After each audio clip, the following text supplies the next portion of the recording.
Tengan muy buenas tardes. Esto es Mecánica de Suelos Aplicada, grupo número 2. Hoy es 13 de junio de 2022. El día de hoy vamos a cerrar el capítulo de túneles y vamos a hacer un repaso de nuestro texto para cerrar todo el capítulo, ver qué cosas tenemos adicionales y qué pueden preguntar además. Además, acuérdense que hoy se entrega la tarea sobre túneles y he abierto el formulario para aquello. Entonces, ya han visto la tarea abierta, pueden ver hasta qué hora pueden ustedes entregar. ¿Me pueden avisar? 18:45. Entonces, no se olviden, 18:45, con las reglas de siempre. Muy bien. Entonces, ¿qué tenemos? Realmente el texto es lo que se ve aquí y vamos a ir sobre el texto en esta clase e ir preguntando, y si tienen dudas sobre la tarea, igual va a dar para que pregunten cualquier cosa en cualquier momento. Muy bien, entonces en ese sentido, la carátula es muy simple. Hemos aprendido sobre túneles, ahí se ve el proceso de los túneles, la sección y adicionalmente unos túneles de carretera acabados. Y esa es una página de 452. Y primera idea, ¿cómo es que diseñamos el trazado y la sección tipo, ¿no? Entonces habla de un trazado en planta, entonces nos concentramos simplemente en la idea de que tiene que ver con carreteras y tenemos una necesidad de llegar a un punto a otro punto, y de esa manera, considerando carreteras, es que tenemos el primer trazado, sabemos de dónde a dónde ir y con qué direcciones y dónde curvas y todo aquello, ¿no? Esa es la primera idea. Y luego viene la segunda idea de la sección transversal. Y esa sección transversal viene en base a la anchura que necesitamos. En Bolivia eso quiere decir, nos vamos a la ABC y preguntamos esa carretera qué objetivo tiene, qué anchos, y así tenemos un ancho y un alto dado. Es cuestión de la ABC, ¿no? Ancho y alto dado. Y hemos visto con calma estas figuras. Hasta ahí nada de geotecnia, es cuestión de establecer las condiciones de acuerdo a lo que en Bolivia nos diga la ABC. Ese trazado en primera instancia es un asunto que van a ver después, sobre todo en 10º semestre. Y asociado con carreteras está la idea de poner detectores de incendios, un sistema de ventilación, más otras cosas. Vuelvo a decir, más asociado con carreteras. Y si es un túnel que va a ser hidráulico, pues de acuerdo a diámetros y volúmenes asociados con la obra hidráulica, ¿no? Eso es importante de distinguir. Perfecto. Y una primera parte, y obviamente entendemos elementos de seguridad, no nos fijamos mucho, solo la idea general de todas esas cosas. Bien, esa ha sido una primera parte. Quizá ha surgido alguna pregunta hasta ahí, pueden hacer sus preguntas.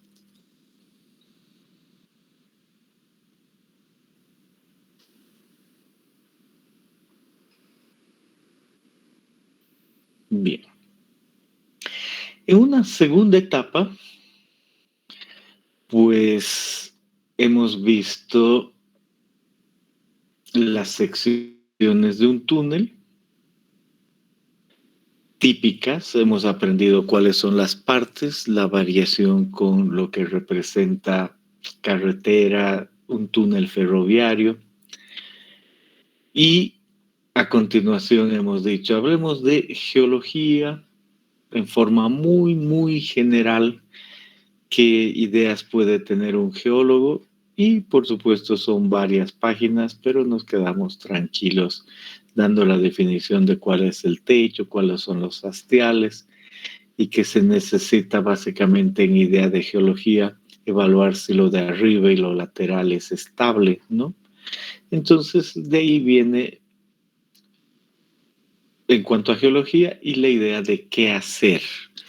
Como ya habíamos llevado muchas cosas antes entre el capítulo 2, el 3 y el 4, nos ha bastado entender estas partes y asunto solucionado, ¿no? No hay problema de qué hacer para tener las características asociadas. Y nuestro texto nos da más detalles. Muy bien. En cuanto a esa porción,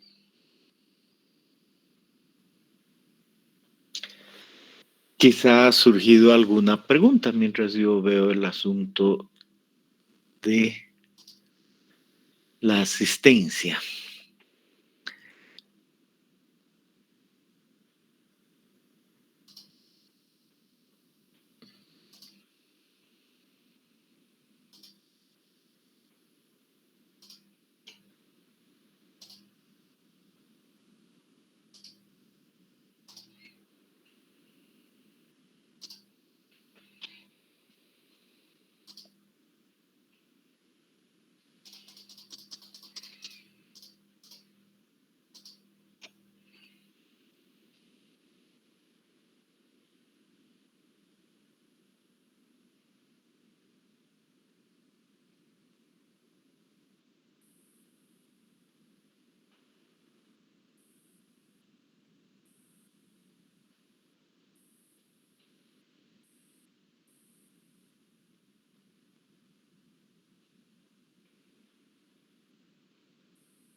Bien, ya estamos listos con la asistencia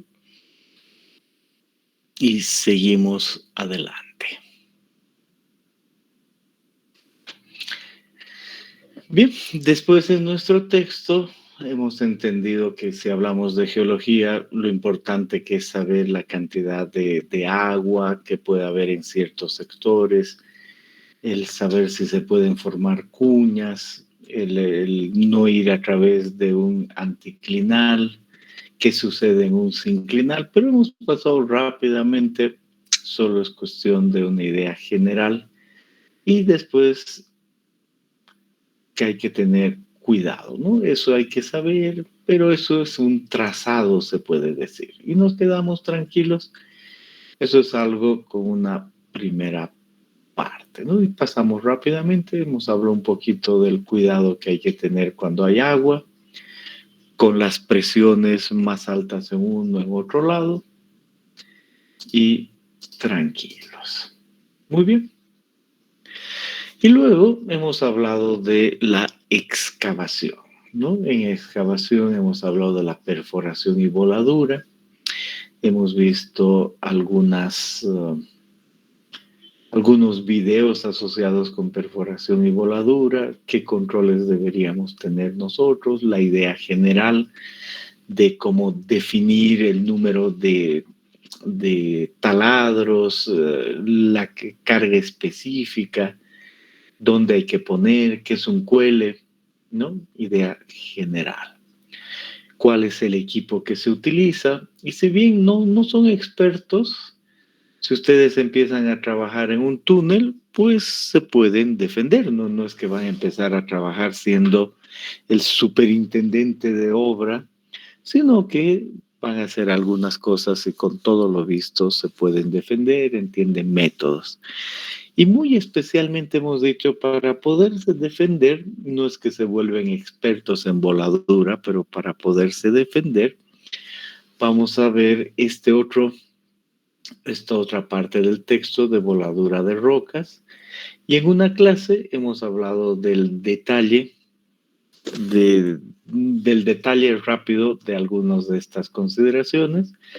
Y hemos visto estas ecuaciones que terminan en su texto y cómo es que se puede estimar el diámetro que se necesita y qué es que cuando estamos en un banco, ¿no? Entonces ustedes han hecho un ejercicio Y lo primero que han notado es que uno pues, realmente puede tener diferentes números, sí. Y nunca se olviden, uno vuela, ve el resultado y dice, no, esta ecuación me daba algo mayor, menor, y así va volando. Entonces, si ha volado 4 metros o 1 metro, después vuela el otro metro de mejor manera y ajusta y puede utilizar bien las ecuaciones, ¿no? Pero lo importante es que realmente tienen una idea básica, ¿no? No más, pero sí una idea básica de lo que está ahí atrás, ¿no? Esa es la esencia en este banco, lo cual los pondría a muy cerca de poder ir un poquito más lejos en cuanto a volar, en cuanto a tiempos, en cuanto a entrar a un túnel. No hemos visto, pero tampoco es que a esta altura van a ver eso. Pero tienen una base de que se hace un túnel y tienen el texto y solo es cuestión de sentarse a leer con mucha calma más aspectos, ¿no? Esa es la esencia en cuanto a esto. Entonces, si voy pasando, llegamos a, después de todo esto, a eso, ¿no? Y decimos, por supuesto que puedo volar esto en banco, alguna idea de diseño tengo y puedo pasar a este otro sector. ¿Tengo que leer más? Por supuesto que sí, ¿no? Pero, pero ya me puedo defender, me puedo defender. Esa es la idea.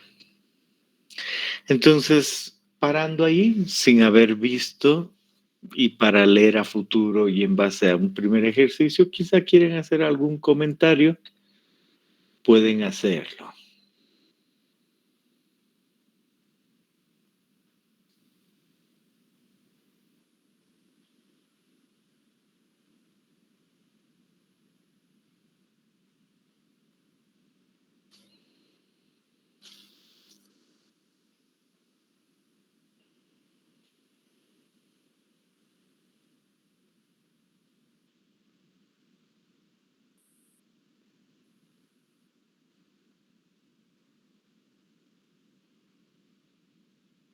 Bien.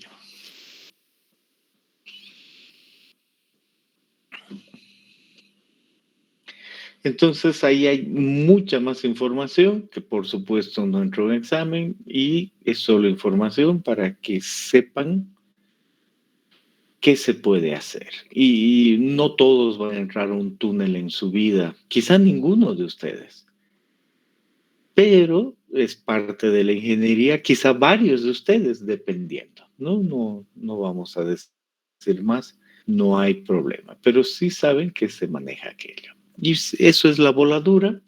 Y después viene la excavación mecánica, y eso quiere decir simplemente usar, por ejemplo, una tuneladora, un TBM, una rozadora y un martillo y unas ideas de cuál usar dependiendo del tipo de roca. Hemos visto esa tabla y esa gráfica y uno así se da una idea. Sea como sea que uno haga la excavación, pues enfrenta diferentes tamaños de túneles y una sugerencia de cómo avanzar, ¿no? Entonces ahí hay una sugerencia de cómo avanzar en terreno de buena calidad y de mala calidad. Está bien, no hay problema. Con relación a esto, al ir leyendo y repasando y haciendo sus ejercicios, ¿tienen algún comentario o pregunta?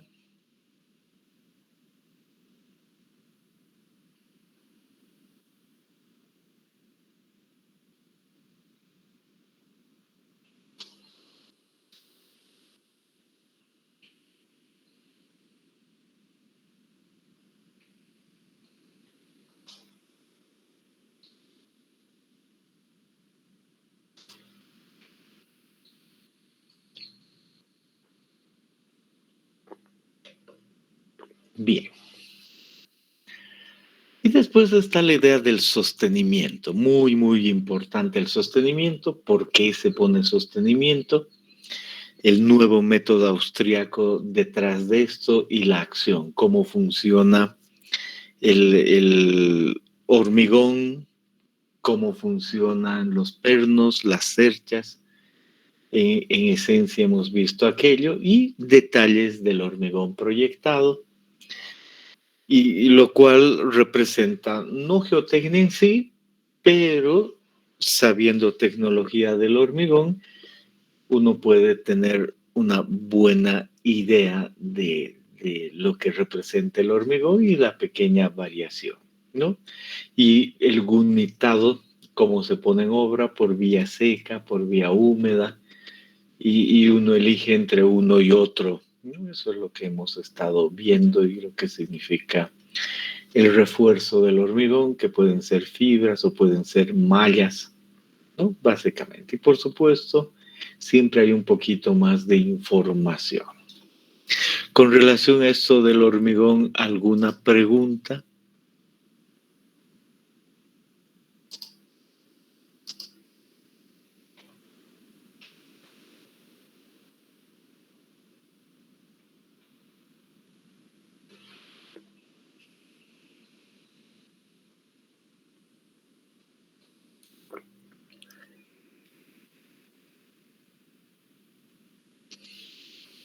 Y otra vez hemos vuelto a los pernos, especialmente a los pasivos. Hemos recordado la diferencia entre activos y pasivos y los tipos de pernos que pueden haber, más un video. Eso no nos hace expertos en pernos, pero nos pone en buena condición si a alguno de ustedes les toca túneles. Nos pone en una buena condición. Eso sí. Y por supuesto, siempre, siempre hay que leer más. Y ahí viene la mayor charla entre lo que se espera que uno aprende en la universidad con relación a lo que uno puede hacer, sea lo más correcto o no lo más correcto. La universidad actualmente da una idea para que puedan pararse y razonar en varios campos, pero siempre se requiere detrás adicionalmente el ir a una obra y ser educado en esa obra. Desde mi punto de vista es imposible, imposible el educar en todo.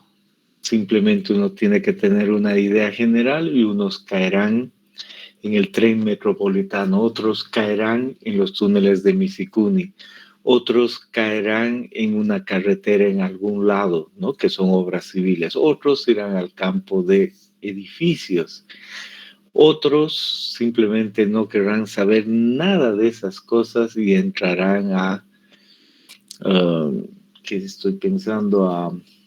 A sanitaria y entrarán a CEMAPA y agua potable. Es tan grande el campo que es imposible. Entonces, si uno llega a ese mapa, tiene que primero pasar un proceso de conocer lo que se hace ahí. Con la información que sabe y leyendo más y de acuerdo a la capacitación de la que le den para lo que le piden hacer, que no quiere decir que le den ingeniería civil, ¿no? Sino lo que hacen en el lugar, uno debería estar listo y no quejarse, ¿no? Entonces de ahí viene lo que les he dicho, de que hay más información, pero uno se defiende muy, muy bien con esto. Y además, en las materias que les faltan, de metálicas, de láminas, uno ya tiene una idea de que todavía va a adquirir más conocimiento. Muy bien. Entonces, entendidos esos sostenimientos, hemos hablado de lo especial. No nos olvidamos que especial es enfilaje en sus diferentes formas. Uno necesita avanzar y sabe que se le va a caer, pero por eso antes de entrar pone el enfilaje, y hay diferentes otras formas de estabilizar el frente. Solo estamos repasando lo que sabemos. Y la solera, la de abajo, se estabiliza con una contrabóveda u otros. Bien. Y eso con respecto a lo que ha representado el sostenimiento y cómo actúa. Y luego en nuestro texto dice clasificaciones geomecánicas. Para túneles hemos visto y entendido la clasificación RMR, la Q y otras. Y en primera instancia un pequeño artículo que les da información adicional y dice, bueno, si hablamos de clasificación, realmente hay más de lo que hemos visto y más antiguo. Por eso empieza incluso diciendo las más antiguas son la clasificación de Terzaghi, con unos criterios, la de Laufer. Y uno dice, ¿y realmente necesito yo aprender esto? No, se supone que son métodos antiguos, pero igual hay libros, hay comentarios, está en su texto para que sepan todo aquello, la de DIR con el RQD, etcétera, etcétera, ¿no? Aquí una RSR y etcétera, etcétera. Entonces, después dice, sepa que eso en realidad existe, quizá alguno todavía use, pero no es común de usar. Las comunes son, por ejemplo, el RMR y hemos aprendido cómo se hace eso, entonces eso ya aprendí antes, no hay problema, estas gráficas las vi antes, está en el texto para mostrar que ahora se van a asociar con los túneles y algunas gráficas asociadas con el pase, cuánto libre puedo quedar sin sostenimiento para avanzar en horas. No he visto en detalle eso, pero ahí va. La clasificación de Barton, lo que significa, ¿no? Hemos visto eso. En este artículo lucía así, nosotros hemos utilizado otra, está bien. Y la idea final de que uno con el Q y ese valor puede hallar el sostenimiento y ya. Y ese sostenimiento, pues en diferentes categorías, en este caso, esas categorías vienen dadas de esa manera. Esta siempre es más difícil de entender en cuanto a esto, pero no nos preocupamos. Hay muchas cosas que tienen que ser solo generales y si a futuro les toca usar ese sistema, leen un poco más. ¿Ok?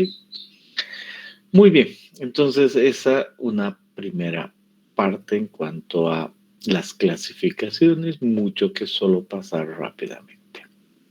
Y hemos entrado más detalle a ver este otro artículo. Está en su texto este artículo de Romana.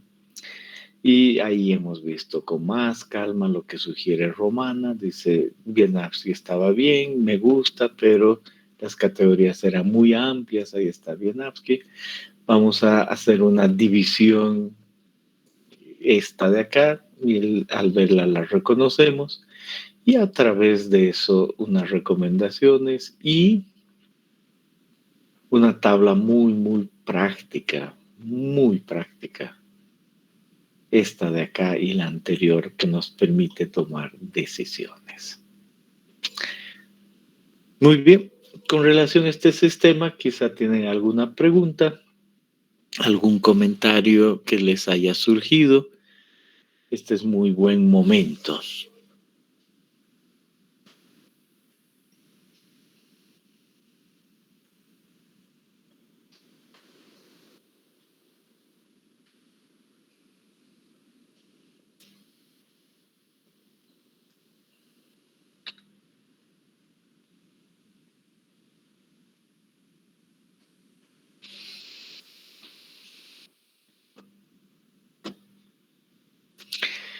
Bien, y otros detalles de qué hacer en ciertos casos especiales que siempre hay que leer, pero bueno, hay que leer especialmente cuando uno está trabajando en un túnel, no hay problema. Entonces, pero ahí está el artículo, lo tienen a la mano por si acaso. Bien.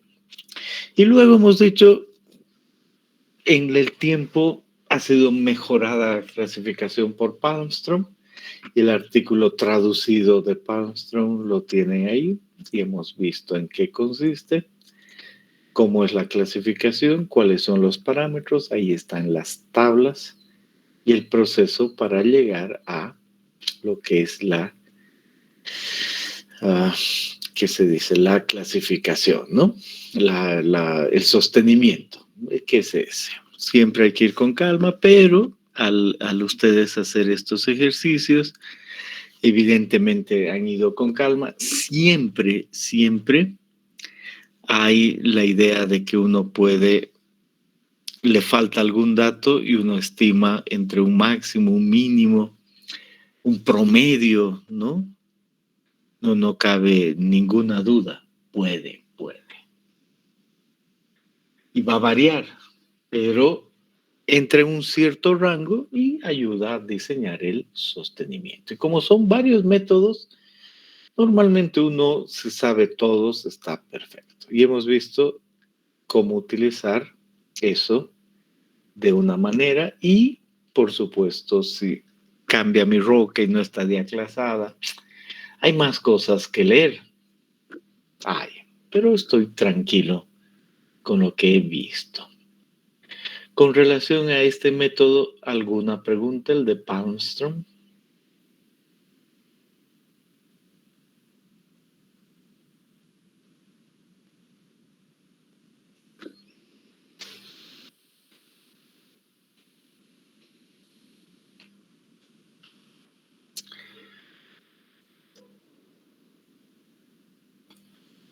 Bien, igual hay alta información, sabemos. Y en nuestro texto, después de llegar ahí, dice también tomemos en cuenta la auscultación. Y hemos visto en resumen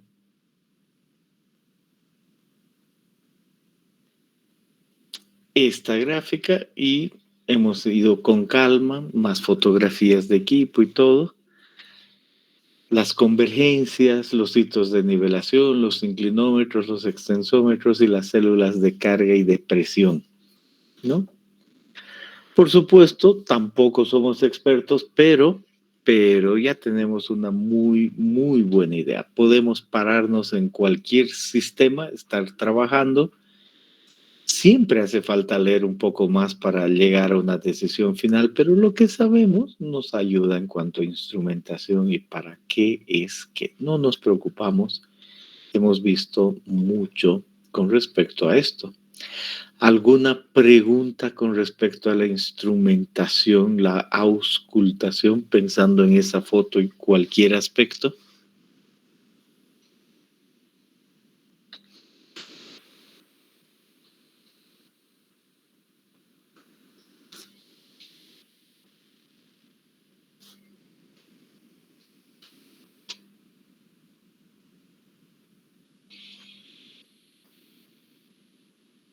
Después está la impermeabilización.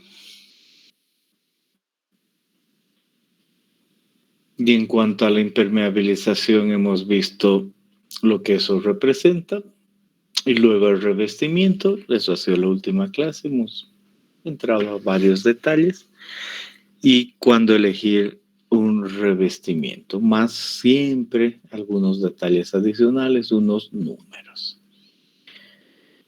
Bien, y las boquillas, hemos dicho lo importantes que son las boquillas, cómo se diseñan, depende de estabilidad de taludes, lo cual ya es mucho, y adicionalmente en un túnel es el sector más desfavorable, entonces hay que poner medidas especiales de sostenimiento. Muy bien, esa es la idea. Y siempre hay detallitos más que no hemos visto, posición de la emboquilla, etcétera, etcétera. La arquitectura, la idea general de qué es qué. Muy bien. Quizá alguna pregunta de esta última parte.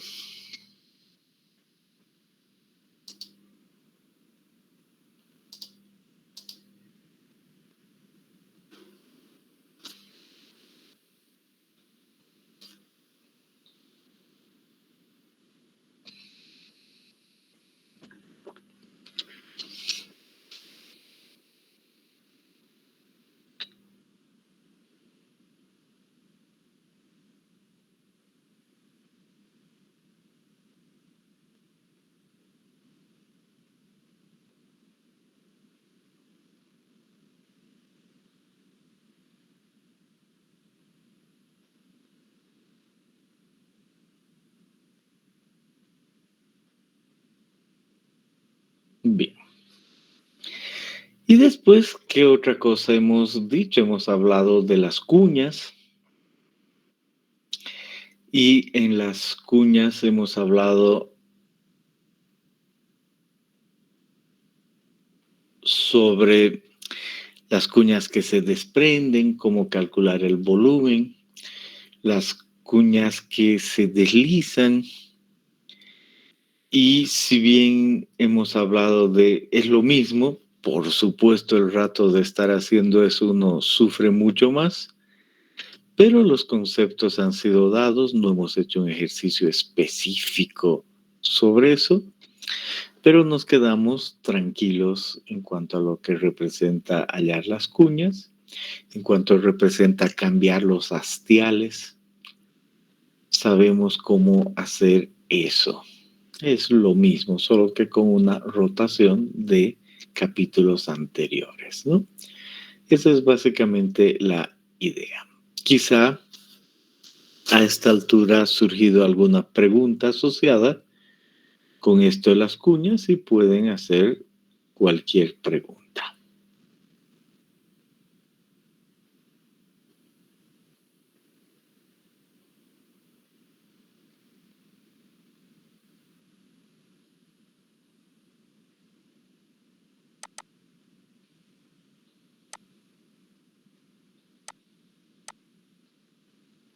Bien. Y luego hemos hablado, entendemos aquello, vamos a hablar del cálculo de los métodos. Una primera idea, la formulación elástica. Y hemos dicho solo lo importante es entender que hay una relación de esfuerzos y deformaciones y dependiendo los casos, las ecuaciones varían un poco, pero puedo calcular esos esfuerzos y además detrás una relación de esfuerzo-deformación y colocar la carga. Las ecuaciones no nos han importado, solo hemos dicho existen y hemos entendido lo que representa el método de las curvas características. Y después, muy simple, que existen otros métodos que están asociados con matemática diferente, esa es la clave, y en esa matemática diferente entra pues la discretización de elementos finitos, elementos de contorno, elementos discretos, ¿no? Diferencias finitas, aquí está. Y nos permite calcular esfuerzos en ciertos casos. Y mucho énfasis hemos dado en que es correcto utilizar ciertos métodos empíricos, pero por supuesto que hay que tener cuidado y habrá muchas veces en que necesito hacer verificaciones. Por lo tanto, empiezo con un diseño como base, se podría hasta llamar un prediseño, y en ese prediseño tengo ya un sostenimiento y lo pruebo con diferentes elementos. De ahí viene el software, una primera parte. Después vamos a hablar más cosas. Y al respecto, después de ver ese artículo, aparece este otro que da un poquito más de ecuaciones, de ideas de esfuerzos en campo, amplía la información anterior, estas mismas ecuaciones y dónde se aplican esos esfuerzos, más otras ecuaciones. Esa es toda la idea y otros campos. Y de ahí yo podría estimar ciertos esfuerzos y deformaciones, no nada más. No importa mucho más lo del detalle ni saber nada más. Muy bien, entonces hasta ahí hemos visto con calma. No se puede aplicar todo, pero si uno entiende el concepto está bien. En el resto de la clase vamos a pasar rápidamente porque es un montón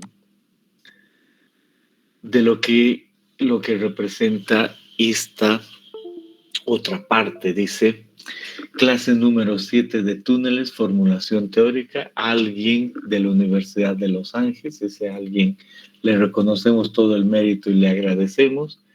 Silvio Rojas en mayo del 2009 ha visto esto y simplemente nos dice, mire, los números detrás de esto. Entonces, en esos números vemos lo que tenemos en la mano. No es que entra al examen, pero queremos saber lo que tenemos en la mano y quizá futuro utilicemos, o si usamos un programa, lo que estaría detrás, ¿no? Y la clave, distribución de esfuerzos alrededor del túnel. Distribución de esfuerzos alrededor del túnel. Eso es lo que estamos viendo, ¿no? Y ahí dice,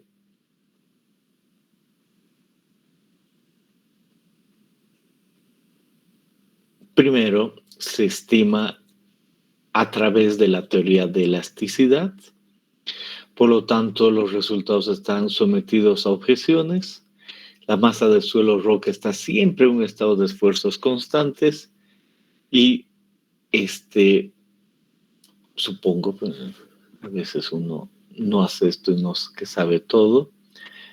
Y dice, omite alteraciones de esfuerzos debido a la temperatura, fuerzas tectónicas y agua. Excelente. Entonces, bueno, empieza y dice, entendemos esta relación de esfuerzo en función del desplazamiento, que lo hemos visto, más otras cosas. Y aquí algo que dice teorías de elasticidad y aparece un nombre que no lo habíamos visto, de aquí, aplicado a una abertura circular. Entonces uno dice, ahí está, entiendo lo que representa estos esfuerzos y que estos tienen ciertas ecuaciones. Igual no las veo, pero noto que esta persona se ha dado el trabajo de poner en sus diapositivas todas esas ecuaciones y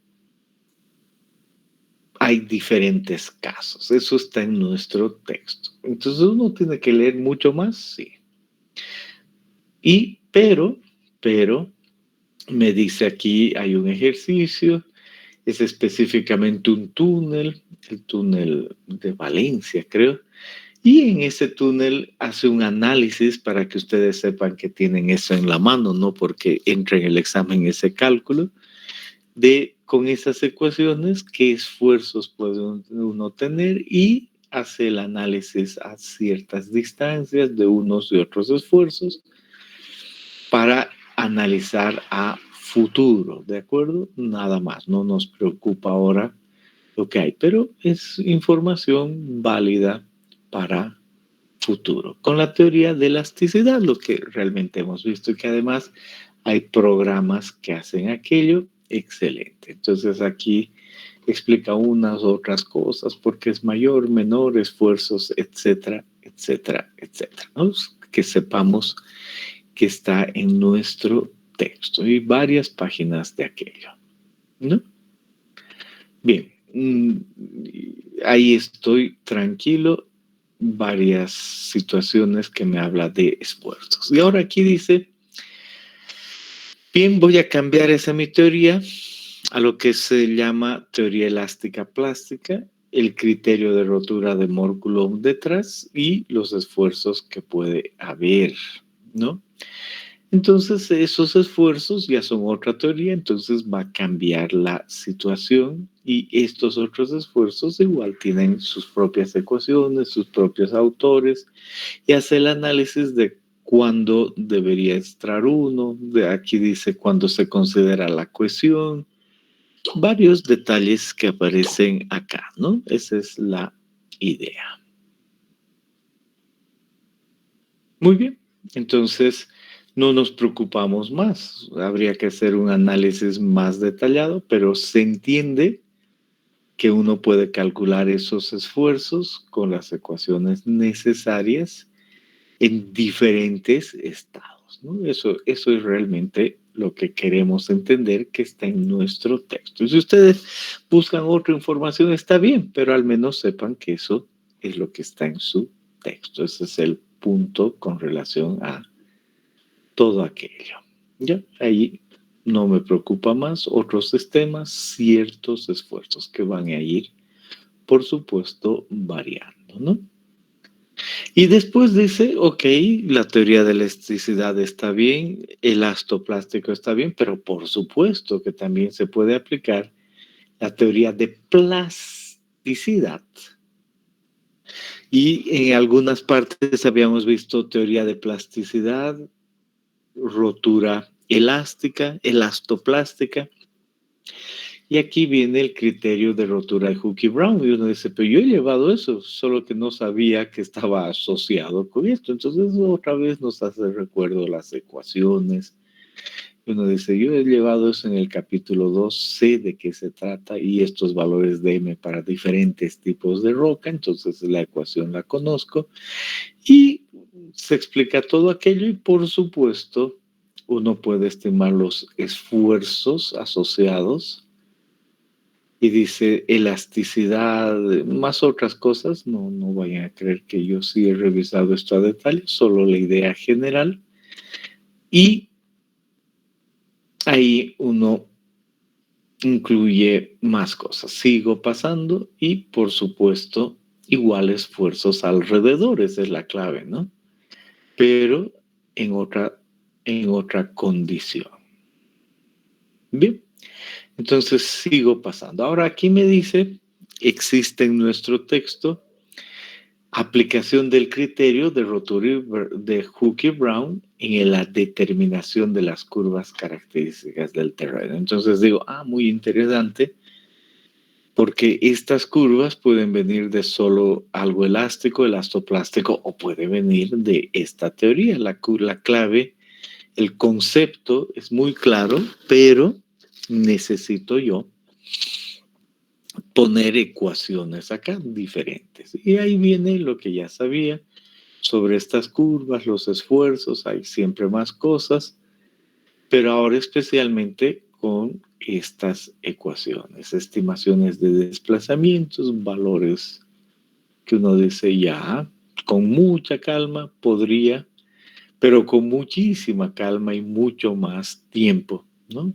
Y puedo yo realmente ver más, ¿no? Se puede, hay que ir con calma. Me ha dicho varias veces eso. Bien. Y después da el ejemplo y dice, este túnel de Valencia tiene ciertos valores típicos. Aplicando esas ecuaciones voy a terminar en ciertos valores, ¿no? Y esos valores pues están dados. Ok, y uno son, pues solo dice, excelente, si algún rato tengo que revisar, estoy tranquilo, ¿no? Y ya, eso es lo que se ve aquí y ya, no voy a decir más con relación a las curvas características. Más ecuaciones y no vamos a entrar a más detalle. Y un ejercicio que permite hallar esa curva característica y esos esfuerzos, ¿no? De la roca. ¿Ok? Entonces, por supuesto que hay más trabajo detrás, varias ecuaciones. Ahí solo me quedo tranquilo y digo, finalmente es pues posible hallar la relación de esfuerzos y deformaciones. Perfecto. Quizá tengan algún comentario hasta aquí.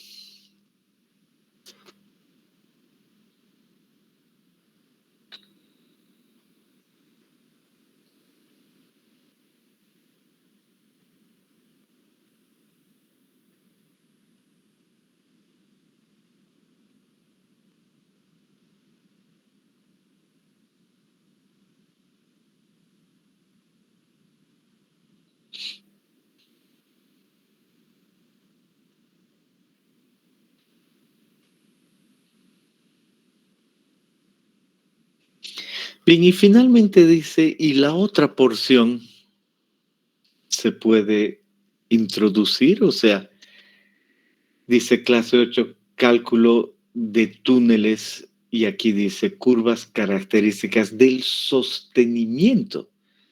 O sea, la otra porción podría con calma realmente calcularse, y la respuesta es sí. Y en ese sentido nos dice, aquí está el esfuerzo, la deformación. Después de una formación dada, hemos visto que hay una pendiente así, hasta un valor P máximo y la pendiente ahí se asocia con KS, ¿no? Obviamente uno entre el otro es la pendiente. Y ahí está el asunto que ese KS, la rigidez del sostenimiento, la rigidez equivale al módulo de Young del material, no hay problema, y definido aquello, pues en este texto, lo tienen en la mano para leer a futuro si entra, dice para un anillo de hormigón proyectado, KS es tanto. Entonces uno dice, perfecto, si este es mi anillo y consigo hacer el anillo, porque es una cosa si la hago en parte, ¿no? Pero la hipótesis es que es el anillo alrededor el que entra y cuenta. Entonces, si consigo hacer el anillo y conozco el radio del túnel, el módulo de elasticidad del hormigón proyectado, el coeficiente de Poisson del hormigón y el espesor del concreto, tengo ese KS. Ahí está. Entonces uno dice, claro, no parece muy difícil, ¿no? Simplemente hallar el valor asociado con esa. Entonces, digo, si ha habido una deformación, tengo ese valor. Perfecto. Entonces, y el valor máximo para un anillo está asociado con esa otra ecuación. Entonces, hay las ecuaciones que me van a permitir hallar esas líneas rectas en este diseño. Son ecuaciones largas, no es que en el examen les voy a decir, no hay ningún problema, copien esa ecuación. No, son ecuaciones largas de ir con mucha calma que terminan normalmente en programas, pero si uno las ve alguna vez en la vida, dice, bueno, si tengo un anillo de hormigón, sé cómo va a funcionar y he entendido en el método de curvas características todo lo que necesite. Y después, por supuesto, uno puede ir más lejos en todas esas respuestas, ¿no? Y ahí hay más información, nosotros nos quedamos tranquilos. Y luego dice, ¿y qué pasa con el concreto proyectado fibro reforzado? Entonces, otra vez uno dice, igual hay otras ecuaciones que existen en la vida. Y cuando uno cree que ya está acabando la U y ya sabe todo, recién se da cuenta que sabe un poquito. Y si quiere hacer otros cálculos, necesita ir más allá. Eso es lo que les estoy mostrando aquí, que está en su texto para aquello. Y finalmente,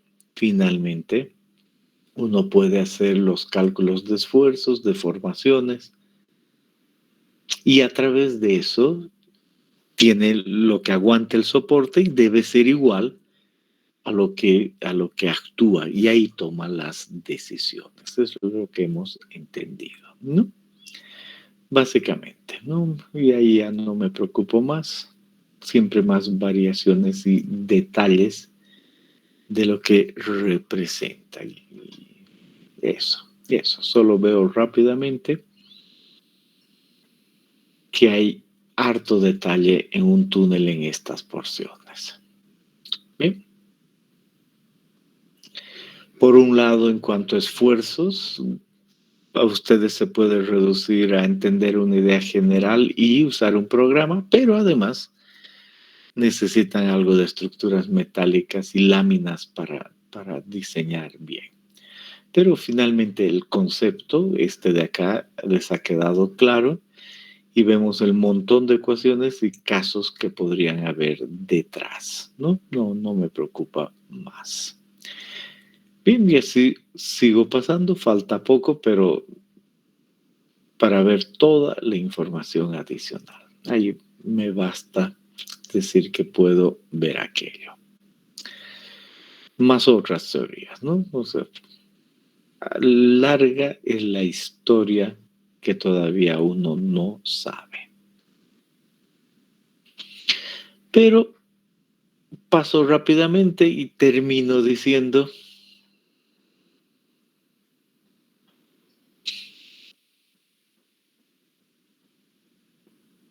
varios de estos aspectos en cierto grado están incorporados en los programas y aquí llegamos al Adonis, un programa gratuito. Si uno desea contribuye, está perfecto. Y este ejercicio es uno que realmente tienen que, no tienen, ya lo han hecho y de hecho lo están subiendo, si no es que lo han subido ya. Y tal vez les ha surgido alguna pregunta y este es el momento para preguntar.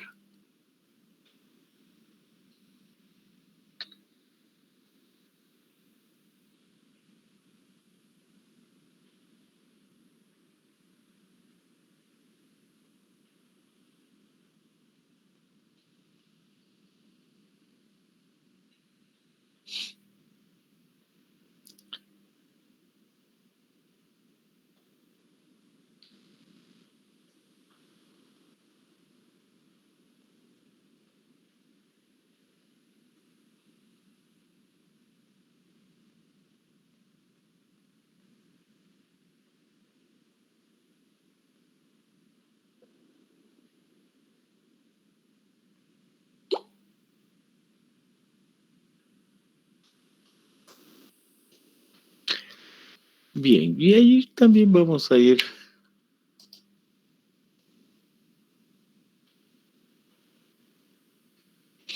igual de rápidamente con relación a lo que hay que hacer para llegar al modelo y luego hallar los esfuerzos. Y listo.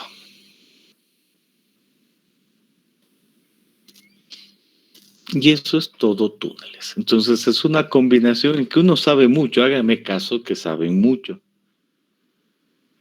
pero también hágame caso en que saben poco, ¿no? Es una combinación y está bien, es correcto.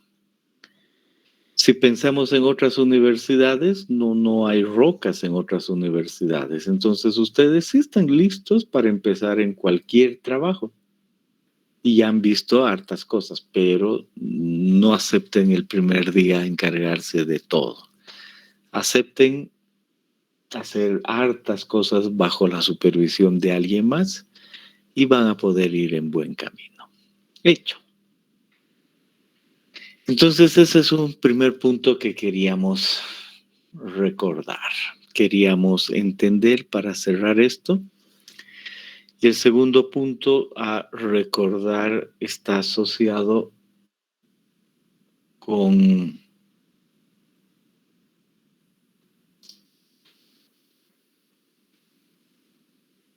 el cronograma. Entonces, déjenme un segundito.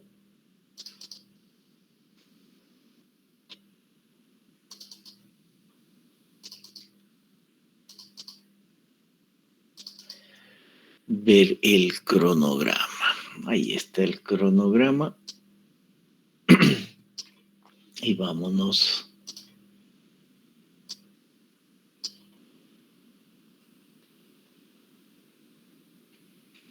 a dónde estamos. Estamos en lunes 13 de junio. Entonces, uno simplemente marca aquí. Dice el lunes 13 de junio, túneles. Ahí acabamos. El siguiente jueves es feriado. Perfecto. Y luego entre el viernes y el lunes tenemos capacidad de apoyo. Cerrado. Y a continuación, el 23 de junio, tenemos ya el segundo parcial. Yo estoy atrasado, pero de seguro voy a aprovechar estos días para cerrar su primer parcial, pero ya notan que queda muy poco, ¿no? Para el segundo parcial y es tal cual. El final está ahí, la segunda instancia ahí. Entonces, entre hoy, lunes 13 y el fin, el sábado 16 de julio, queda un mes y por supuesto ese mes involucra harto trabajo porque hay varias materias, hartas cosas. ¿Algún comentario, pregunta sobre esto?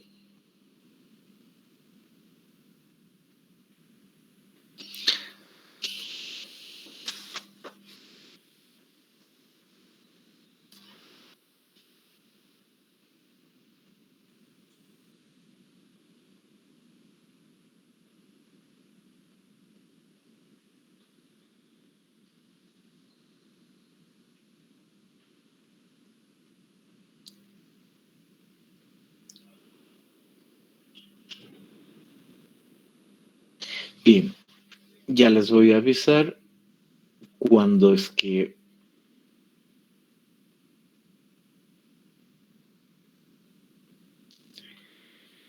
en qué aula esos detalles, ¿no?